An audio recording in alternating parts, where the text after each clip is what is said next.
ਦਿਸ਼ਾ ਪਰਿਵਰਤਨ ਦੇ ਸਾਡੇ ਅੱਜ ਦੇ ਪ੍ਰੋਗਰਾਮ ਨੂੰ ਵੇਖਣ ਦੇ ਲਈ ਸਾਡੇ ਨਾਲ ਇਸ ਪ੍ਰੋਗਰਾਮ ਦੇ ਵਿੱਚ ਸ਼ਾਮਿਲ ਹੋਣ ਵਾਲੇ ਸਾਰੇ ਦਰਸ਼ਕਾਂ ਨੂੰ TWR ਪਰਿਵਾਰ ਦੇ ਵੱਲੋਂ ਪਿਆਰ ਭਰੀ ਜੈ ਮਸੀਹ ਦੀ।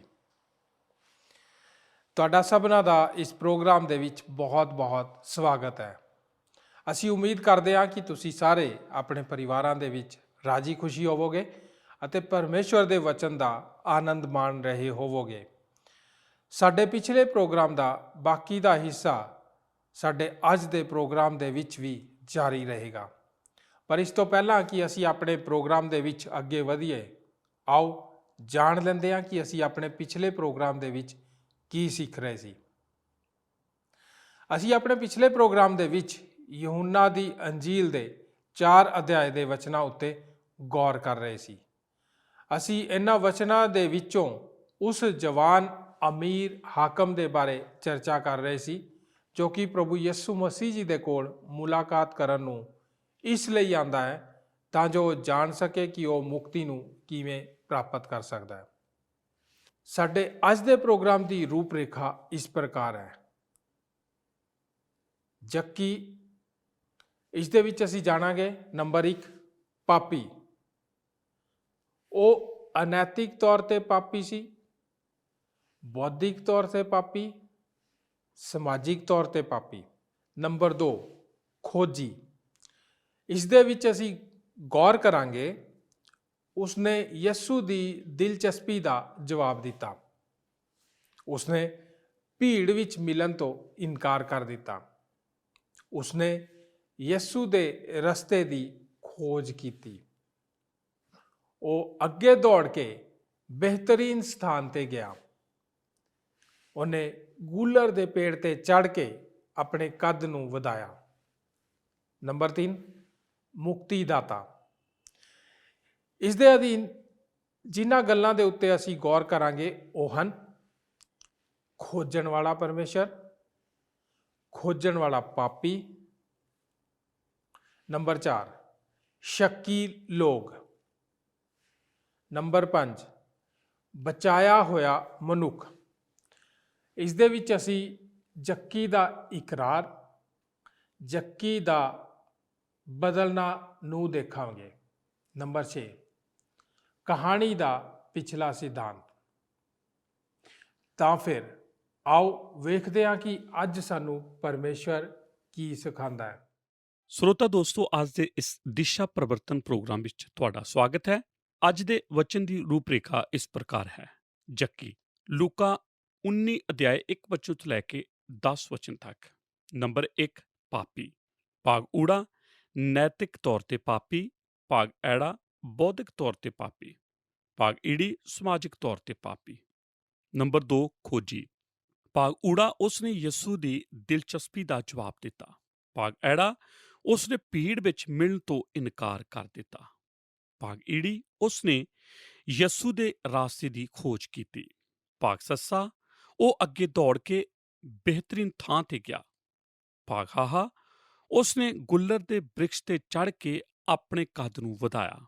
ਨੰਬਰ 3 ਮੁਕਤੀਦਾਤਾ। ਭਾਗ ਊੜਾ ਖੋਜਣ ਵਾਲਾ ਪਰਮੇਸ਼ਰ। ਭਾਗ ਐੜਾ ਖੋਜਣ ਵਾਲਾ ਪਾਪੀ। ਨੰਬਰ 4 ਛੱਕੀ ਲੋਕ। ਨੰਬਰ 5 ਬਚਾਇਆ ਹੋਇਆ ਮਨੁੱਖ। ਭਾਗ ਊੜਾ ਜੱਕੀ ਦਾ ਇਕਰਾਰ। ਭਾਗ ਐੜਾ ਜੱਕੀ ਦਾ ਬਦਲਣਾ।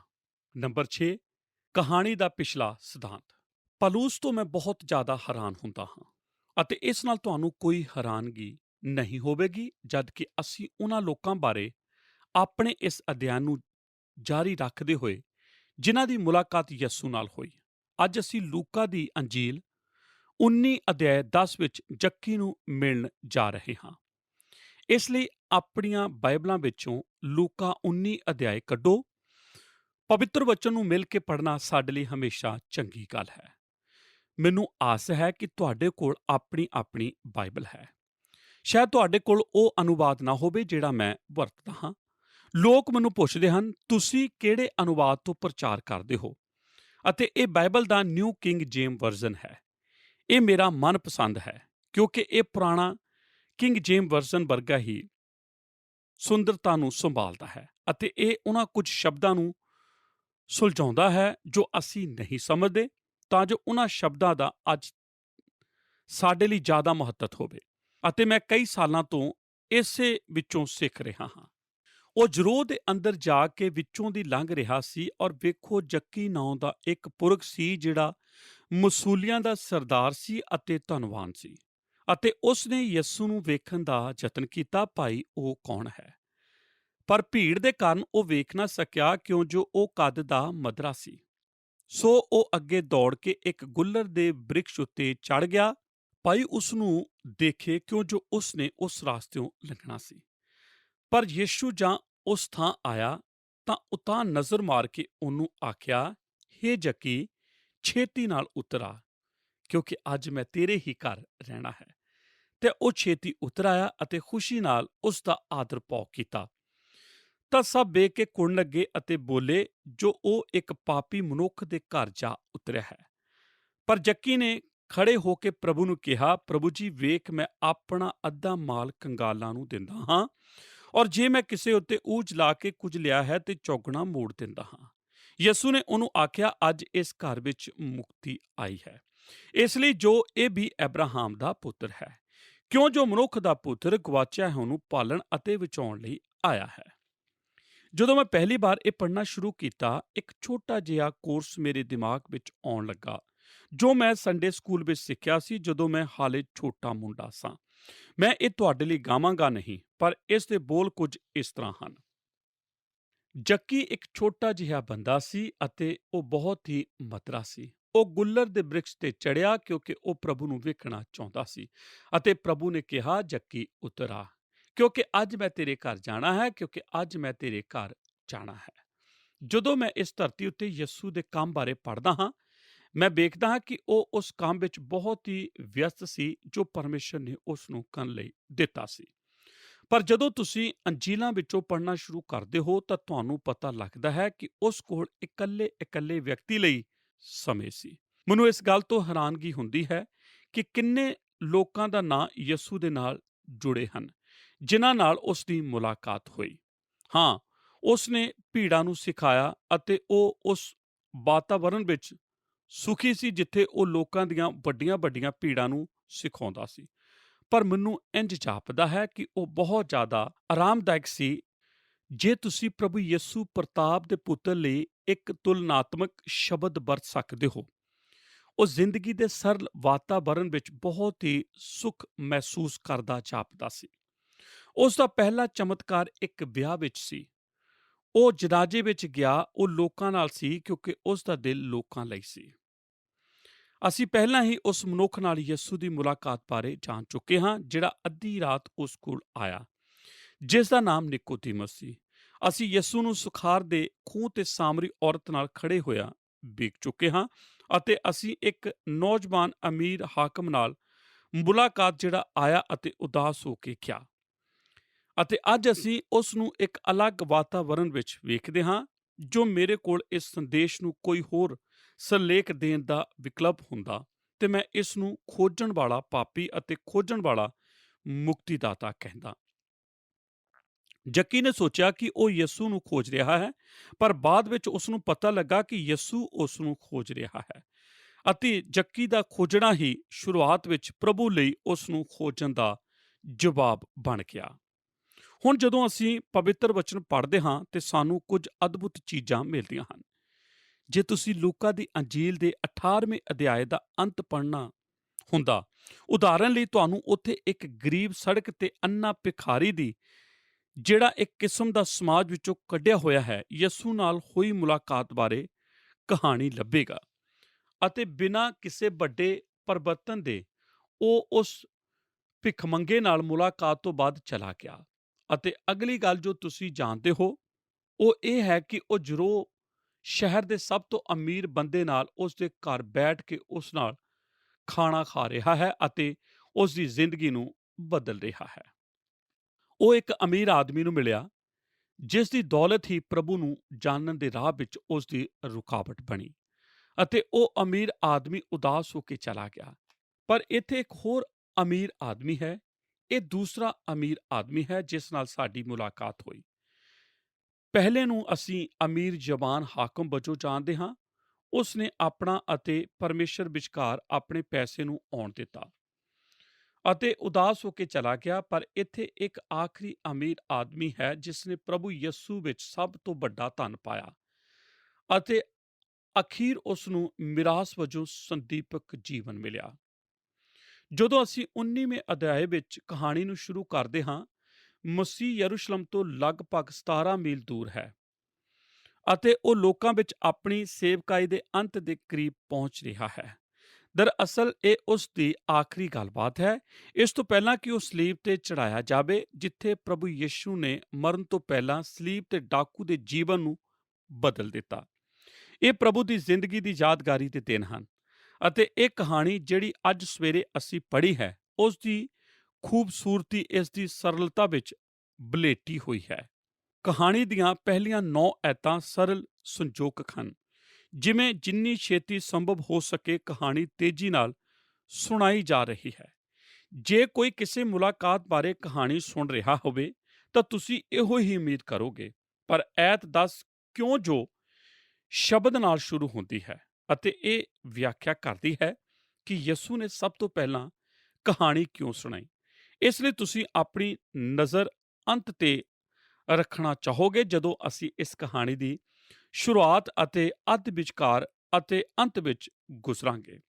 ਯਿਸੂ ਨੇ ਜੱਕੀ ਨਾਲ ਆਪਣੀ ਮੁਲਾਕਾਤ ਬਾਰੇ ਕਹਾਣੀ ਕਿਉਂ ਸੁਣਾਈ? ਪਵਿੱਤਰ ਵਚਨ ਵਿੱਚ ਇਹ ਕਹਾਣੀ ਕਿਉਂ ਦਿੱਤੀ ਗਈ?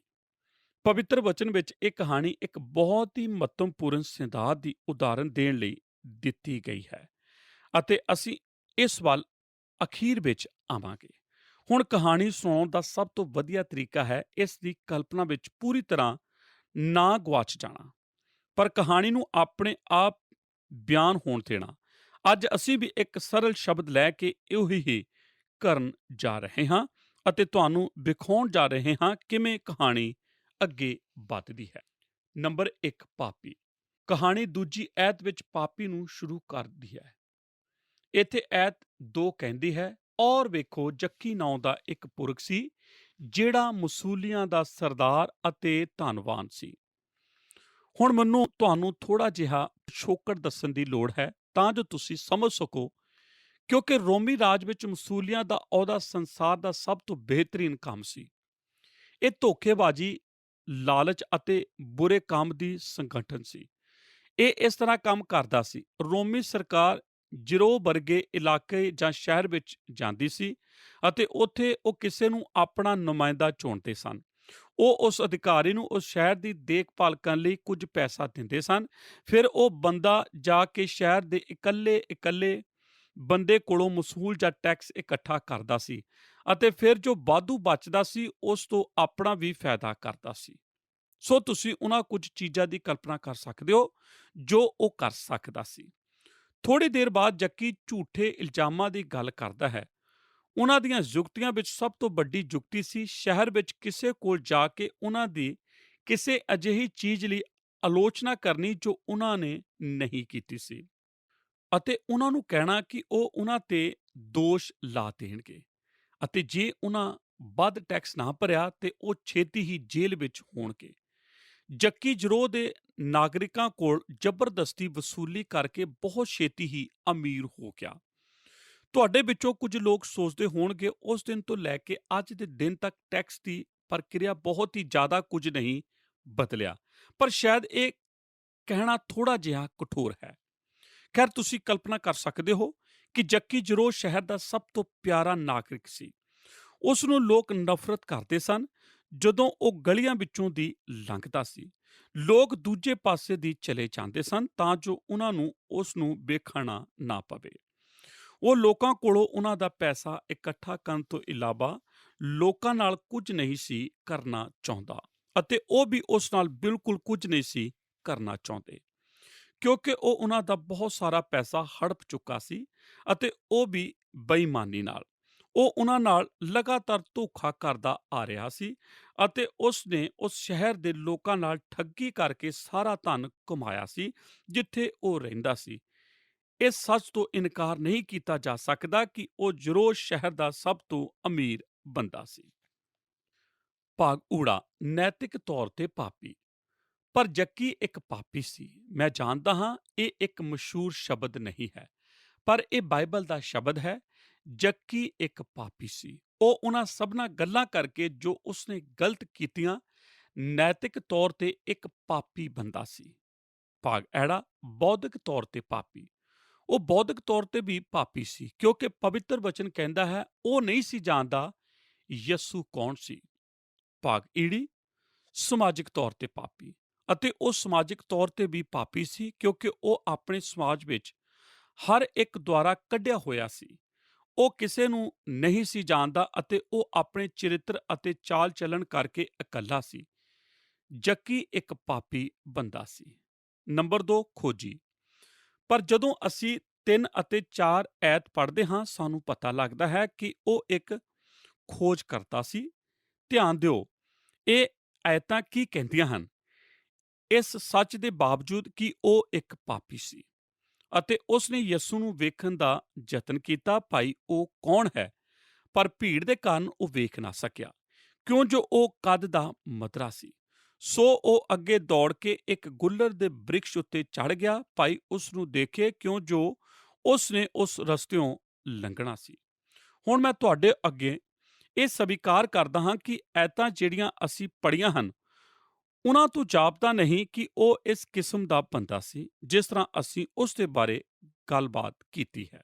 ਇੱਕ ਬੰਦਾ ਜਿਹੜਾ ਆਪਣੇ ਸਾਥੀ ਨਾਗਰਿਕਾਂ ਕੋਲੋਂ ਠੱਗੀ ਮਾਰ ਕੇ ਪੈਸਾ ਵਸੂਲ ਕਰਦਾ ਹੈ, ਆਮ ਤੌਰ ਤੇ ਉਸ ਕਿਸਮ ਦਾ ਬੰਦਾ ਨਹੀਂ ਹੁੰਦਾ ਜਿਹੜਾ ਆਪਣੇ ਰਾਹ ਛੱਡ ਕੇ ਪ੍ਰਭੂ ਨੂੰ ਲੱਭਣ ਜਾਂ ਮਸੀਹਾ ਦੀ ਭਾਲ ਵਿੱਚ ਜਾਵੇ। ਅਤੇ ਫਿਰ ਵੀ ਇਹ ਸਾਨੂੰ ਫਿਰ ਚੇਤੇ ਕਰਾਉਂਦਾ ਹੈ, ਜਿਵੇਂ ਕਿ ਅਸੀਂ ਆਪਣੀ ਹਰ ਇੱਕ ਉਦਾਹਰਣ ਵਿੱਚ ਸਿੱਖ ਚੁੱਕੇ ਹਾਂ, ਜਿਸ ਦੇ ਬਾਰੇ ਅਸੀਂ ਅਧਿਐਨ ਕਰਦੇ ਆ ਰਹੇ ਹਾਂ, ਕਿ ਹਰ ਇੱਕ ਆਦਮੀ ਦੇ ਦਿਲ ਦੀ ਗਹਿਰਾਈ ਵਿੱਚ ਪਰਮੇਸ਼ਰ ਨੂੰ ਜਾਣਨ ਦੀ ਭੁੱਖ ਹੈ। ਉਸ ਦੀ ਜ਼ਿੰਦਗੀ ਨੂੰ ਬਾਹਰੋਂ ਵੇਖਣ ਤੇ ਉਹ ਪ੍ਰਭੂ ਪਰਮੇਸ਼ਰ ਤੋਂ ਪੂਰੀ ਤਰ੍ਹਾਂ ਦੂਰ ਲੱਗਦਾ ਸੀ, ਪਰ ਉਸ ਅੰਦਰ ਪਰਮੇਸ਼ਰ ਲਈ ਭੁੱਖ ਅਤੇ ਪਿਆਸ ਸੀ।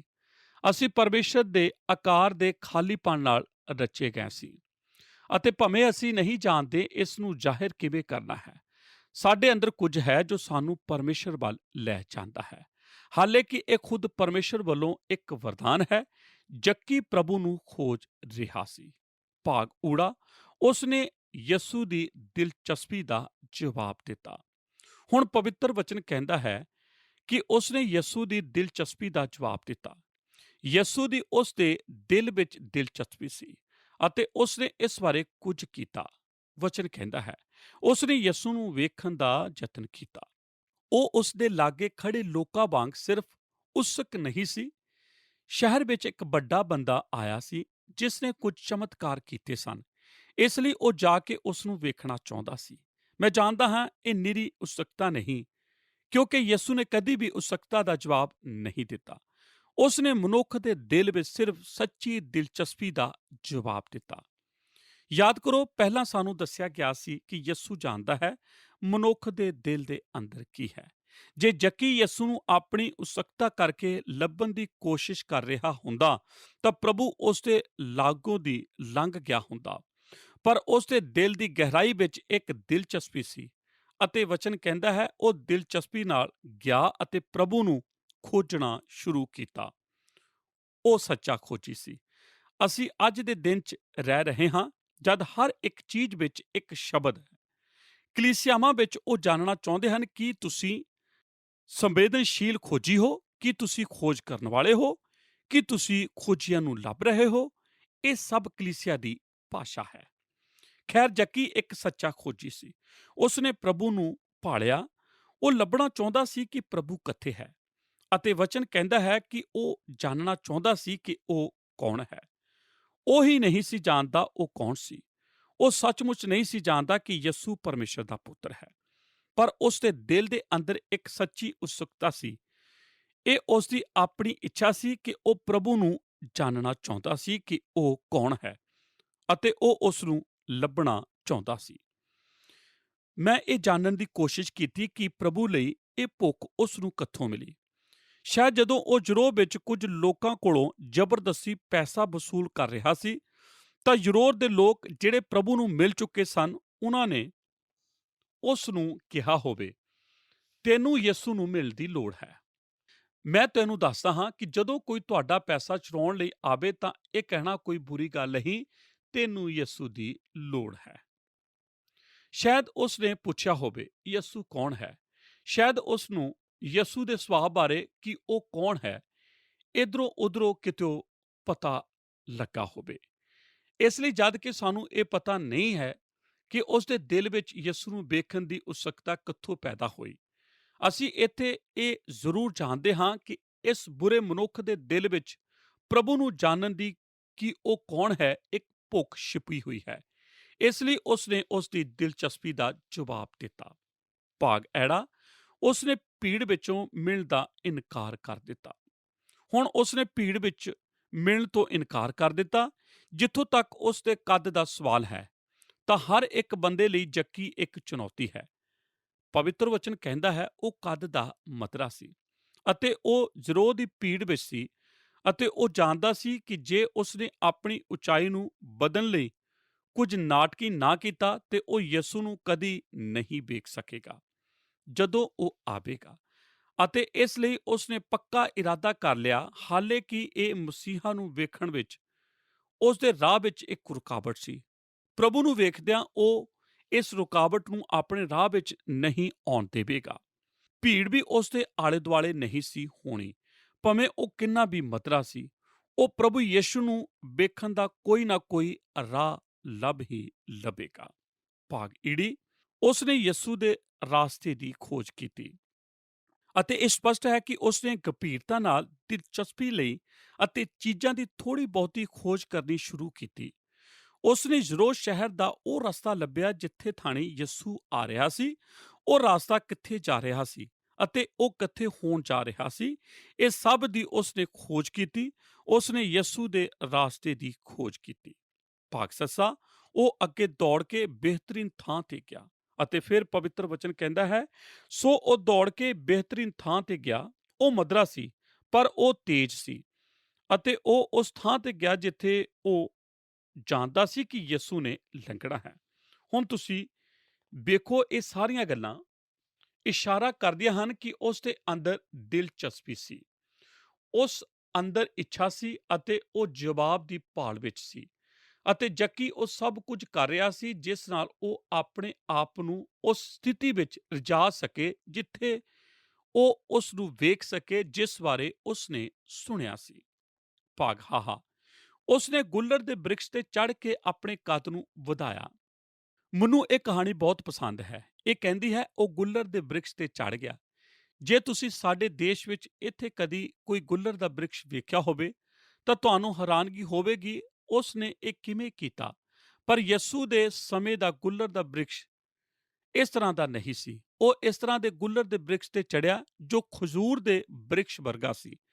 ਇਸ ਦੀਆਂ ਟਹਿਣੀਆਂ ਨੀਵੀਆਂ ਸਨ, ਇਸ ਲਈ ਉਹ ਆਸਾਨੀ ਨਾਲ ਚੜ੍ਹ ਸਕਿਆ ਅਤੇ ਉਹ ਇਸ ਗੁੱਲਰ ਦੇ ਬ੍ਰਿਕਸ਼ ਤੇ ਚੜ੍ਹ ਗਿਆ ਅਤੇ ਸਹੀ ਜਗ੍ਹਾ ਤੇ ਬੈਠ ਗਿਆ, ਜਿਵੇਂ ਕਿ ਉਹ ਅੱਜ ਕੱਲ੍ਹ ਦੇ ਸਮੇਂ ਦਾ ਕੋਈ ਫੋਟੋਗ੍ਰਾਫਰ ਹੋਵੇ। ਇਸ ਲਈ ਉਹ ਪ੍ਰਭੂ ਨੂੰ ਚੰਗੀ ਤਰ੍ਹਾਂ ਵੇਖ ਸਕਦਾ ਸੀ। ਹਾਲਾਂਕਿ ਉਹ ਮਸੂਲੀਆਂ ਦਾ ਸਰਦਾਰ ਸੀ ਅਤੇ ਸ਼ਾਇਦ ਜ਼ਰੋਹ ਸ਼ਹਿਰ ਦਾ ਸਭ ਤੋਂ ਅਮੀਰ ਆਦਮੀ ਸੀ। ਉਸ ਦੀ ਦਿਲਚਸਪੀ ਸੀ ਯਿਸੂ ਨੂੰ ਵੇਖਣਾ ਅਤੇ ਉਸ ਨੇ ਆਪਣੀ ਉਸ ਇੱਛਾ ਨੂੰ ਪੂਰਾ ਕੀਤਾ। ਨੰਬਰ 3, ਮੁਕਤੀਦਾਤਾ। ਭਾਗ ਊੜਾ, ਖੋਜਣ ਵਾਲਾ ਪਰਮੇਸ਼ਰ। ਸੋ ਅਸੀਂ ਸਭ ਤੋਂ ਪਹਿਲਾਂ ਵੇਖਿਆ ਕਿ ਉਹ ਪਾਪੀ ਸੀ, ਫਿਰ ਅਸੀਂ ਵੇਖਿਆ ਕਿ ਉਹ ਖੋਜ ਕਰਨ ਵਾਲਾ ਸੀ ਅਤੇ ਹੁਣ ਅਸੀਂ ਮੁਕਤੀਦਾਤਾ ਨੂੰ ਵੇਖਣ ਜਾ ਰਹੇ ਹਾਂ। ਇਹ ਵੇਖੋ, ਇੱਥੇ ਸਾਡੇ ਕੋਲ ਇਕੱਠੇ ਦੋ ਵਿਚਾਰ ਹਨ, ਖੋਜਣ ਵਾਲਾ ਮੁਕਤੀਦਾਤਾ ਅਤੇ ਖੋਜਣ ਵਾਲਾ ਪਾਪੀ ਇਕੱਠੇ ਆ ਰਹੇ ਹਨ। ਐਤ 5 ਕਹਿੰਦੀ ਹੈ, ਪਰ ਯਿਸੂ ਜਾਂ ਉਸ ਥਾਂ ਆਇਆ ਜਿੱਥੇ ਜੱਕੀ ਬ੍ਰਿਸ਼ ਤੇ ਚੜ੍ਹਿਆ ਸੀ ਤਾਂ ਉਤਾਂਹ ਨਜ਼ਰ ਮਾਰ ਕੇ ਉਹਨੂੰ ਆਖਿਆ, ਹੇ ਜੱਕੀ, ਛੇਤੀ ਨਾਲ ਉਤਰ ਆ, ਕਿਉਂਕਿ ਅੱਜ ਮੈਂ ਤੇਰੇ ਹੀ ਘਰ ਰਹਿਣਾ ਹੈ। ਕਿਰਪਾ ਕਰਕੇ ਧਿਆਨ ਦਿਓ ਕਿ ਯਿਸੂ ਨੇ ਉਸ ਨਾਲ ਸੰਪਰਕ ਸਾਧਨਾ ਸ਼ੁਰੂ ਕੀਤਾ। ਯਿਸੂ ਜਾਣਦਾ ਸੀ ਕਿ ਉਹ ਕਿੱਥੇ ਜਾ ਰਿਹਾ ਹੈ ਅਤੇ ਜੱਕੀ ਕਿੱਥੇ ਜਾ ਰਿਹਾ ਹੈ। ਇਸ ਲਈ ਜਦੋਂ ਮੁਕਤੀਦਾਤਾ, ਜਿਹੜਾ ਉਸ ਦੀ ਖੋਜ ਵਿੱਚ ਸੀ, ਗੁੱਲਰ ਦੇ ਬ੍ਰਿਕਸ਼ ਕੋਲ ਆਇਆ, ਉਸ ਨੇ ਉਸ ਨਾਲ ਸੰਪਰਕ ਸਾਧਨਾ ਸ਼ੁਰੂ ਕੀਤਾ। ਉਸ ਨੇ ਉਤਾਂਹ ਨਜ਼ਰ ਮਾਰ ਕੇ ਉਸ ਵੱਲ ਵੇਖਿਆ, ਸਿੱਧਾ ਉਸ ਦੇ ਚਿਹਰੇ ਵੱਲ ਵੇਖਿਆ ਅਤੇ ਉਸ ਦਾ ਨਾਮ ਪੁਕਾਰਿਆ। ਮੈਂ ਸੋਚਦਾ ਹਾਂ ਸ਼ਾਇਦ ਉਸ ਨੇ ਆਪਣੀ ਉਂਗਲ ਉਸ ਵੱਲ ਕਰਕੇ ਕਿਹਾ, ਜੱਕੀ, ਬ੍ਰਿਕਸ਼ ਤੇ ਸਿਰਫ ਇੱਕੋ ਹੀ ਜਣਾ ਚੜਿਆ ਸੀ, ਇਸ ਲਈ ਇਸ ਦਾ ਵਰਣਨ ਕਰਨਾ ਮੁਸ਼ਕਲ ਨਹੀਂ ਕਿ ਉਹ ਕੌਣ ਸੀ। ਜੱਕੀ। ਕਿਸੇ ਨੇ ਕਿਹਾ, ਪ੍ਰਭੂ ਉਸ ਦਾ ਨਾਮ ਕਿਵੇਂ ਜਾਣਦਾ ਸੀ?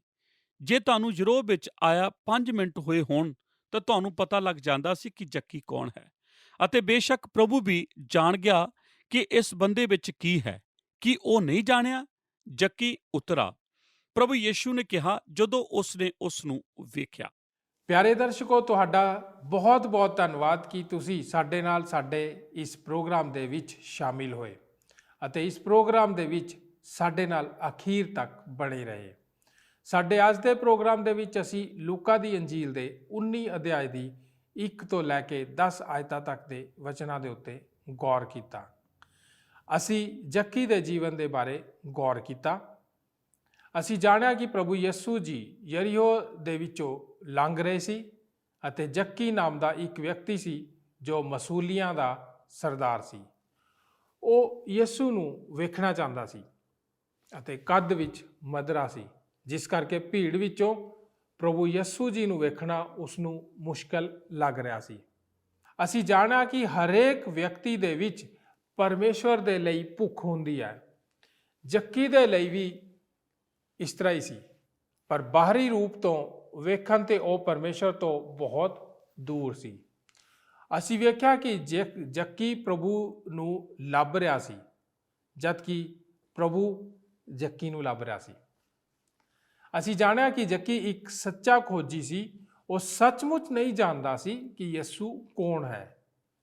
ਦੋਸਤੋ, ਜਿਸ ਤਰ੍ਹਾਂ ਜੱਕੀ ਦੇ ਅੰਦਰ ਯਿਸੂ ਨੂੰ ਵੇਖਣ ਦੀ ਅਤੇ ਉਸ ਨੂੰ ਜਾਣਨ ਦੀ ਭੁੱਖ ਪਿਆਸ ਸੀ, ਸਾਡੇ ਅੰਦਰ ਵੀ ਇਸੇ ਤਰ੍ਹਾਂ ਦੀ ਭੁੱਖ ਪਿਆਸ ਹੋਣੀ ਚਾਹੀਦੀ ਹੈ। ਯਾਦ ਰੱਖੋ ਦੋਸਤੋ, ਜਿਹੜੇ ਪ੍ਰਭੂ ਪਰਮੇਸ਼ਰ ਦੇ ਖੋਜੀ ਹਨ ਉਹ ਉਹਨਾਂ ਨੂੰ ਮਿਲਦਾ ਹੈ ਅਤੇ ਉਹਨਾਂ ਦਾ ਪੂਰਾ ਉद्धार ਕਰ ਸਕਦਾ ਹੈ, ਜਿਵੇਂ ਕਿ ਉਹਨੇ ਜੱਕੀ ਦਾ ਕੀਤਾ। ਹੁਣ ਆਪਣੇ ਪ੍ਰੋਗਰਾਮ ਨੂੰ ਅਸੀਂ ਇੱਥੇ ਹੀ ਸਮਾਪਤ ਕਰਦੇ ਹਾਂ। ਇਸ ਪ੍ਰੋਗਰਾਮ ਦੇ ਬਾਕੀ ਦੇ ਹਿੱਸੇ ਨੂੰ ਅਸੀਂ ਆਪਣੇ ਅਗਲੇ ਪ੍ਰੋਗਰਾਮ ਦੇ ਵਿੱਚ ਵੀ ਜਾਰੀ ਰੱਖਾਂਗੇ। ਆਓ ਪ੍ਰਾਰਥਨਾ ਕਰਦੇ ਹਾਂ। ਸਾਡੇ ਅਨੁਗ੍ਰਹਕਾਰੀ ਦਿਆਲੂ ਪਰਮੇਸ਼ਰ ਪ੍ਰਭੂ ਯਿਸੂ ਮਸੀਹ ਜੀ ਦੇ ਨਾਮ 'ਚ ਤੁਹਾਡਾ ਧੰਨਵਾਦ ਕਰਦੇ ਹਾਂ ਕਿ ਤੁਸੀਂ ਮਹਾਨ ਔਰ ਦਿਆਲੂ ਅਤੇ ਕਿਰਪਾਲੂ ਪ੍ਰਭੂ ਹੋ। ਤੁਸੀਂ ਪਿਤਾ ਪਰਮੇਸ਼ਵਰ ਕਿਸੇ ਵੀ ਪਾਪੀ ਦਾ ਨਾਸ਼ ਨਹੀਂ ਚਾਹੁੰਦੇ ਹੋ। ਜੋ ਵੀ ਤੁਹਾਡੇ ਕੋਲ ਆਂਦਾ ਤੁਸੀਂ ਪ੍ਰਭੂ ਜੀ ਉਹਦਾ ਪੂਰਾ ਉद्धार ਕਰਨ ਲਾਇਕ ਹੋ। ਪਿਤਾ, ਅਸੀਂ ਜੱਕੀ ਦੇ ਜੀਵਨ ਨੂੰ ਦੇਖਿਆ ਔਰ ਉਸ ਜੀਵਨ ਦੇ ਵਿੱਚ ਅਸੀਂ ਉਸ ਖੂਬੀ ਨੂੰ ਦੇਖਿਆ ਜੋ ਕਿ ਉਸਦੇ ਖੋਜੀਪਣੇ ਨਾਲ ਸੰਬੰਧਿਤ ਸੀ। ਉਹਨੇ ਪ੍ਰਭੂ ਜੀ ਤੁਹਾਡੀ ਖੋਜ ਕੀਤੀ ਤਾਂ ਤੁਸੀਂ ਵੀ ਪਿਤਾ ਪਰਮੇਸ਼ਰ ਅੱਗੇ ਵੱਧ ਕੇ ਉਸ ਨੂੰ ਖੋਜ ਕੱਢਿਆ, ਉਸਦੇ ਜੀਵਨ ਦੇ ਵਿੱਚ ਵੱਡਾ ਕੰਮ ਕੀਤਾ, ਉਸਦੇ ਜੀਵਨ ਨੂੰ ਬਦਲ ਦਿੱਤਾ। ਅੱਜ ਪਿਤਾ ਪਰਮੇਸ਼ਵਰ ਹਰ ਕਿਸੇ ਵਿਅਕਤੀ ਨੂੰ ਸੱਚੇ ਦਿਲ ਨਾਲ ਤੌਬਾ ਕਰਨ ਦੀ ਲੋੜ ਹੈ ਔਰ ਆਪਣੇ ਪਾਪਾਂ ਤੋਂ ਫਿਰਨ ਦੀ ਲੋੜ ਹੈ। ਜੱਕੀ ਨੇ ਪਿਤਾ ਪਰਮੇਸ਼ਰ ਸਾਰੇ ਲੋਕਾਂ ਦੇ ਅੱਗੇ ਅੰਗੀਕਾਰ ਕਰਕੇ ਜਿਨ੍ਹਾਂ ਦਾ ਊਜ਼ ਕਰਕੇ ਲਿਆ ਸੀ ਉਹਨਾਂ ਨੂੰ 4 ਗੁਣਾ ਪ੍ਰਭੂ ਜੀ ਧਨ ਵਾਪਸ ਕਰਨ ਦੀ ਪ੍ਰਭੂ ਜੀ ਤੁਹਾਡੇ ਅੱਗੇ ਉਹਨੇ ਵਾਅਦਾ ਕੀਤਾ। ਪ੍ਰਭੂ ਜੀ ਤੁਹਾਡਾ ਧੰਨਵਾਦ ਕਰਦੇ ਹਾਂ। ਤੁਸੀਂ ਸਾਨੂੰ ਵੀ ਹਿੰਮਤ ਤਾਕਤ ਦਿਓ ਤਾਂ ਅਸੀਂ ਭ੍ਰਿਸ਼ਟਾਚਾਰ ਤੋਂ ਬਾਹਰ ਆ ਸਕੀਏ ਔਰ ਪ੍ਰਭੂ ਜੀ ਤੁਹਾਡੀ ਮਰਜ਼ੀ ਨੂੰ ਆਪਣੇ ਜੀਵਨਾਂ ਦੇ ਵਿੱਚ ਪੂਰਾ ਕਰ ਸਕੀਏ। ਤੁਹਾਡਾ ਧੰਨਵਾਦ ਕਰਦੇ ਹਾਂ ਇਸ ਪ੍ਰਾਰਥਨਾ ਨੂੰ ਸੁਣਨ ਦੇ ਲਈ। ਯਿਸੂ ਨਾਸਰੀ ਜੀ ਦੇ ਨਾਮ 'ਚ ਮੰਗਦੇ ਹਾਂ, ਆਮੀਨ। ਕੀ ਤੁਹਾਨੂੰ ਇਹ ਪ੍ਰੋਗਰਾਮ ਪਸੰਦ ਆਇਆ? ਹੁਣੇ ਸਾਨੂੰ ਇੱਕ ਮਿਸ ਕਾਲ ਦਿਓ ਤੇ ਤੁਸੀਂ ਅਗਲੇ ਜੇਤੂ ਹੋ ਸਕਦੇ ਹੋ।